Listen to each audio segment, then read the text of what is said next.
Bandeirantes acontece.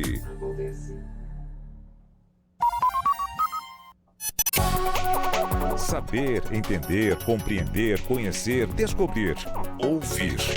Bandeirantes acontece.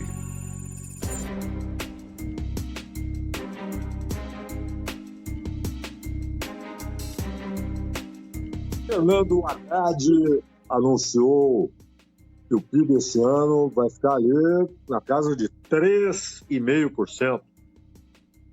É bom lembrar que o ano passado também foi acima de 3%, depois de feita a revisão, porque houve um número inicialmente divulgado na casa de 2,9%, mas a revisão mostrou que o PIB cresceu em 2023 mais de 3%. E este ano, de novo, mais até do que o ano passado.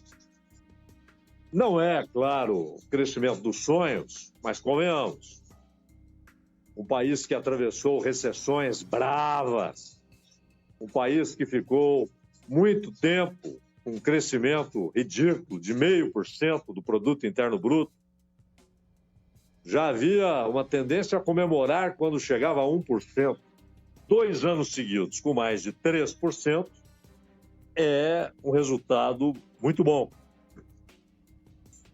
Mas não para o Banco Central, não para o Comitê de Política Monetária do Banco Central, que ali na superfície de suas declarações diz o seguinte: o hiato do produto está positivo. O que é o hiato do produto? Potencial de crescimento e o crescimento detectado, registrado no momento das pesquisas de mercado, da avaliação do que acontece com as atividades econômicas. E aí, esse hiato do produto, que é mencionado várias vezes em atas do Banco Central, ele basicamente quer dizer o seguinte: a atividade econômica está produzindo uma demanda que não é atendida pela oferta. Não sendo atendida pela oferta, essa demanda vai produzir aumento geral de preços e, portanto, inflação. E a função primordial do Banco Central é combater a inflação, principalmente se ela se mostra crescente, pressionada para subir. E num país onde a cultura inflacionária, e, portanto, esse processo pode se tornar incontrolável, as pessoas passam a aumentar preço mesmo sem razão econômica para tal. Então, o Banco Central, que sempre diz: não enfrentamos a inflação passada, enfrentamos a inflação futura, ele tenta evitar que haja um quadro de inflação, e aí não é nem descontrolada, mas acima da meta. Outra palavra muito comum nessas atas do Banco Central é ancoragem. E, por analogia, desancoragem, que basicamente está relacionada à meta inflacionária, ao centro da meta. Se a inflação e as projeções são de uma inflação que não está ancorada ao centro da meta, o Banco Central entende que isso é perigoso. Pois bem, ontem o Copom mandou a taxa de juros para 12,25. Um aumento que não surpreendeu, inclusive aqui, Ronald e eu dizíamos que muita gente apostava em 1, embora a maioria apostasse em 0,75. Dentro do mercado financeiro, as pesquisas indicavam que a maioria apostava em 0,75, mas uma parte não desprezível falava em 1%. E grande parte pressionava para que fosse de 1 ponto percentual, e não de 0,75 ou de meio ponto, mas de 1 ponto percentual. E foi o que aconteceu, 1 ponto percentual. mas com aviso. E nas duas próximas reuniões haverá, de novo, aumento de 1 ponto em cada uma delas. O que significa que no dia 19 de março de 25, tudo indica, teremos o anúncio de uma Selic a 14,25. 1 ponto na reunião de 28 e 29 de janeiro, com anúncio no dia 29 de janeiro. E a outra reunião, subdividida, 18 e 19, no dia 18 sem a presença do Galípolo, que já será o presidente do Banco Central, mas com diretores de áreas específicas, e no dia 19 de março, a reunião com o Galípolo e a votação. São 9 votos, será o Galípolo, acompanhado de 8 diretores, portanto, 9 votos. Pelo que foi anunciado ontem, no dia 19 de março, o anúncio será de 14,25. E antes, poucos dias antes, 29 de janeiro, portanto, 1 mês e meio antes, 13,25. E em 19 de março, 14,25. E depois? Aí dependerá, claro, de uma série de fatores. Como estará a economia dos Estados Unidos, qual será o comportamento da Reserva Federal nos Estados Unidos, haverá pressão inflacionária, ainda mais se o Trump, de fato, cumprir a promessa de sair tarifando todos os países que exportam para os Estados Unidos. Isso pode produzir inflação lá, mas não se acredita que haja mudança significativa na posição da Reserva Federal antes de março. E a reunião seguinte, a de março, aqui no Brasil, está marcada para 6 e 7 de maio. Bom, quais os resultados? Quem não tem o hábito, o costume de acompanhar esse papo de Selic, quais as consequências? A primeira consequência imediata. Ontem, o Banco Central indiretamente decretou um aumento de 50 bilhões de reais na dívida pública. Cada ponto, 50 bilhões de reais. Chegou a ser 48, não faz muito tempo. Agora, o impacto na dívida, porque é em real, por isso há essa possibilidade sempre de alteração, o impacto da Selic tornando-se maior ou menor. O impacto hoje está ali arredondando, obviamente, em 50 bilhões de reais. E já há o anúncio prévio de mais 100 bilhões de reais até março. 50 bilhões em janeiro e outros 50 bilhões em março de crescimento da dívida pública só por impacto da taxa básica de juros.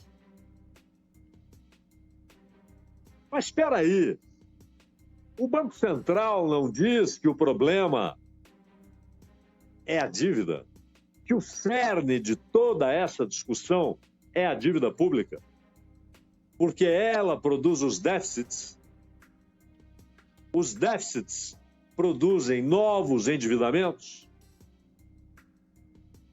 Por isso, a histeria por tetos de gastos, que são dispensáveis à lei de responsabilidade fiscal, é suficiente para controlar gastos naquilo que cabe ao Executivo. O Executivo não pode dizer para o Judiciário: ora, o salário de vocês agora será tanto. Não pode. Quem diz isso é o Congresso. E o Executivo, obviamente, não pode dizer para o Congresso qual será o teto do funcionalismo, qual será o salário dos deputados, como os prefeitos não podem impedir que as câmeras de vereadores aumentem os salários dos próprios vereadores. Não podem também decretar o fim das mordomias nos outros poderes. Pode, claro, enfrentar suas próprias mordomias. Mas se você pegar o conjunto de mordomias, o conjunto de penduricalhos, de gastos dispensáveis, de lagostas, vinhos e uísques importados, o impacto bruto na dívida é muito pequeno. Porque o que produz o crescimento da dívida, e aí é que está o cerne verdadeiro da questão, é a própria dívida, é o seu serviço. E a Selic é indexadora de grande parte da dívida. Desde que a dívida tornou-se majoritariamente interna, o Brasil deixou de ser devedor e passou a ser credor do FMI. Trocou sua dívida em dólares, pelo menos mais de 70% dela, por dívida em reais. A Selic ganhou um papel fundamental para o capital financeiro manipular a política fiscal, a política monetária e a dívida. Basicamente, a Selic é um instrumento dos credores e, portanto, os credores conseguem aumentar o seu próprio ganho, aumentar a parte do dinheiro público que deve ser dirigida para os cofres deles, credores. Isso é incrível. Mas o brasileiro conhece bem, porque ele tem relação com os bancos. Os bancos fazem isso com os tomadores de empréstimo, com os que buscam crédito. Fazem isso, dirigem o caminho da dívida, seu crescimento. Amarram pessoas físicas e empresas, tornam empresas suas subsidiárias. As empresas passam a trabalhar para pagarem o custo da dívida. E as pessoas se tornam escravas da dívida. E fazem novas, e outras, e mais algumas, na administração da dívida original, até que não há mais para onde ir. E isso é feito com o Estado. E a Selic é um instrumento fundamental para isso. Mas não é só. A Selic, claro, tem dois efeitos que estão conectados a um nexo causal entre esses efeitos. O juro mais alto atrai capital. Mas esse capital sai de onde? Ou, potencialmente, ele poderia ir para onde? Para a produção. Eu tenho capital. Eu quero acumular capital. Eu quero remunerar meu capital. Eu vou abrir uma fábrica, eu vou ampliar a fábrica que eu tenho, eu vou ampliar o comércio que eu tenho, eu vou abrir uma filial, eu vou aumentar a produção, comprar máquinas e, portanto, contratar mais trabalhadores. Eu vou ampliar a lavoura e, portanto, contratar mais trabalhadores.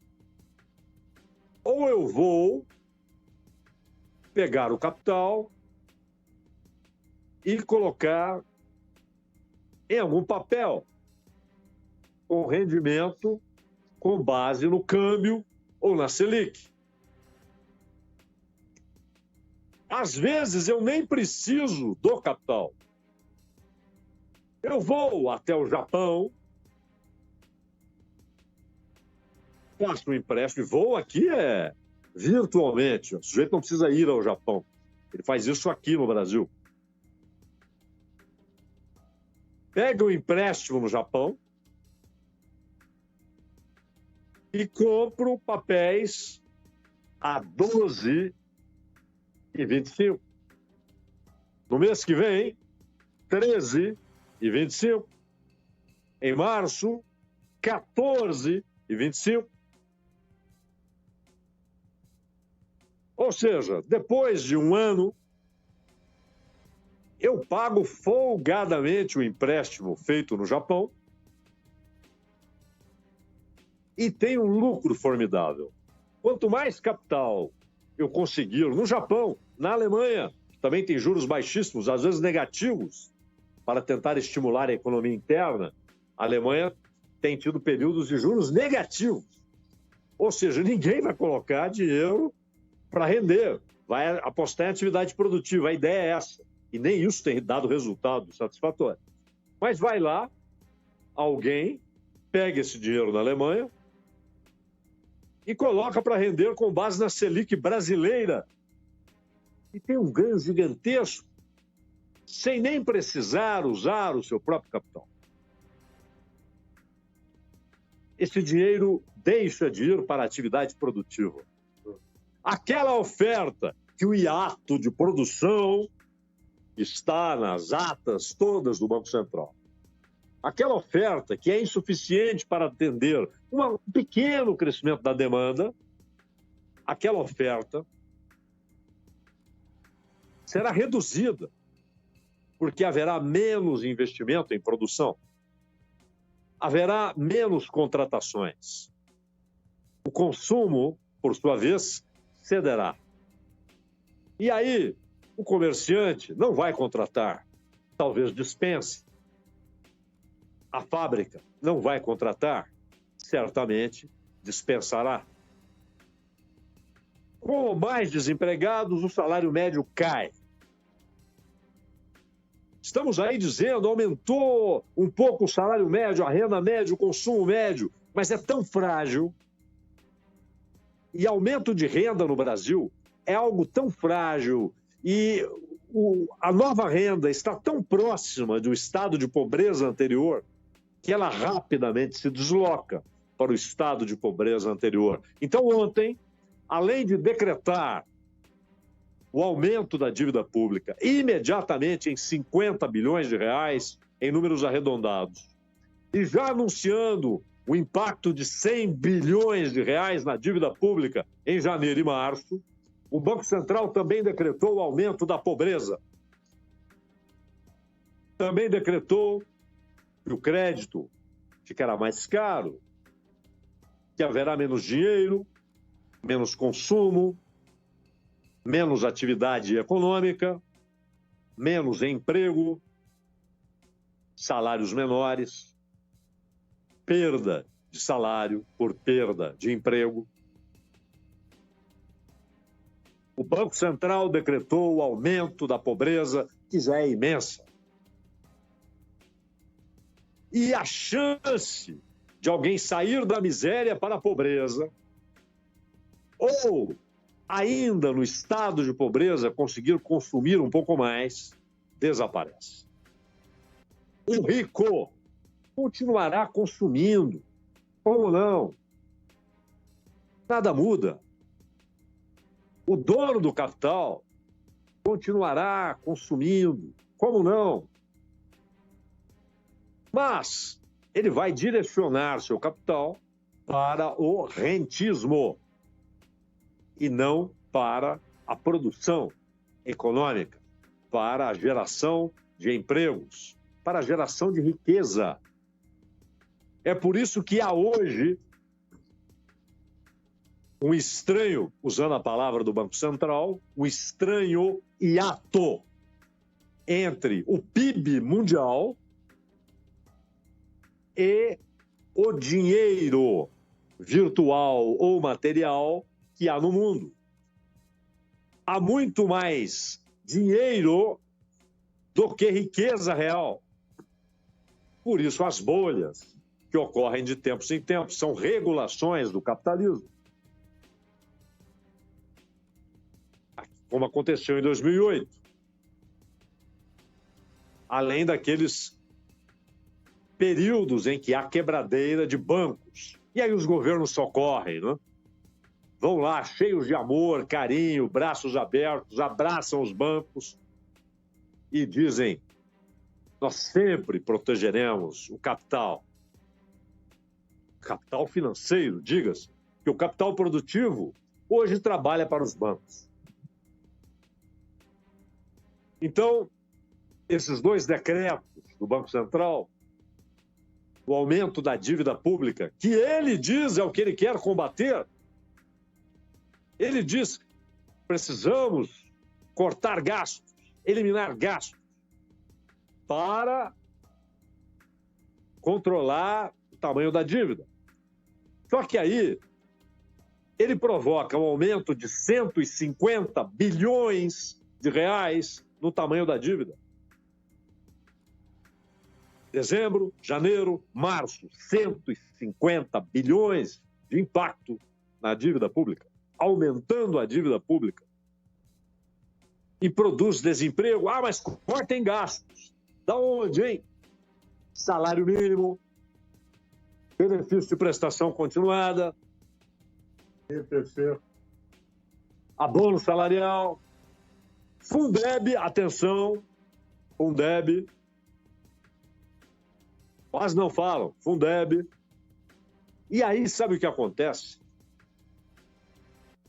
Mais gente desempregada é mais gente precisando do seguro-desemprego.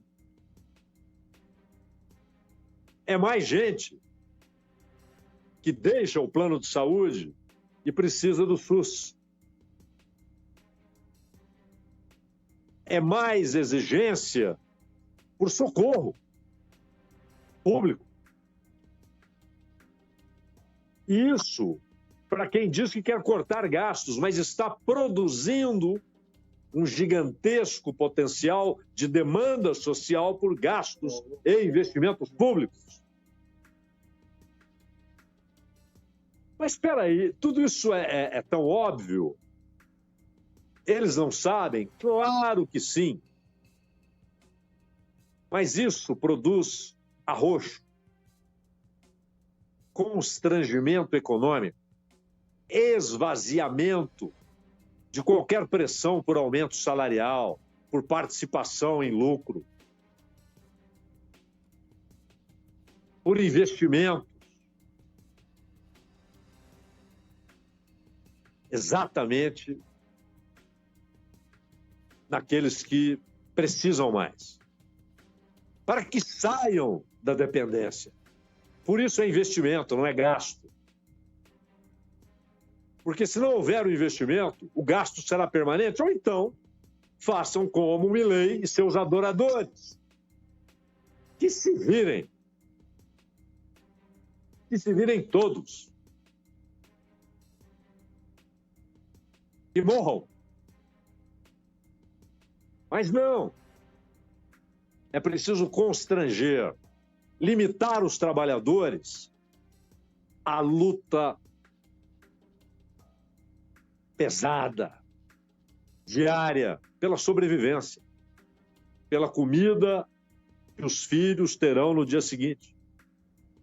Já não há ideia de classe, já não há ideia de luta, já não há ideia de melhores salários. Eu preciso de um emprego, um salário.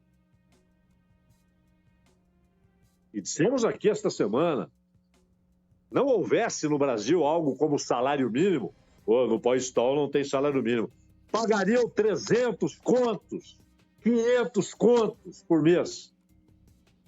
E diriam, contentem-se, a alternativa é ficar sem emprego, se você não quer, outro quer. Claro, um exército de desempregados. Exército alimentado agora pela decisão do Banco Central. É claro, a luta passa a ser essa, a luta pela vaga, e não a luta conjunta, coletiva, única, por melhores salários, melhores condições, participação em lucro, dignidade. Isso têm motivações ideológicas. Eles sabem tudo o que a taxa de juros provoca. E, por favor, aqueles que... o Roberto Campos Neto. Ontem eu vi manchetes do tipo, a última dele. Não se iludam. A saída do Roberto Campos Neto nada mudará. A nova composição do Banco Central pode ser mais moderada, menos declarações, talvez pese isso e aquilo, mas não mudará sua servidão ao capital financeiro.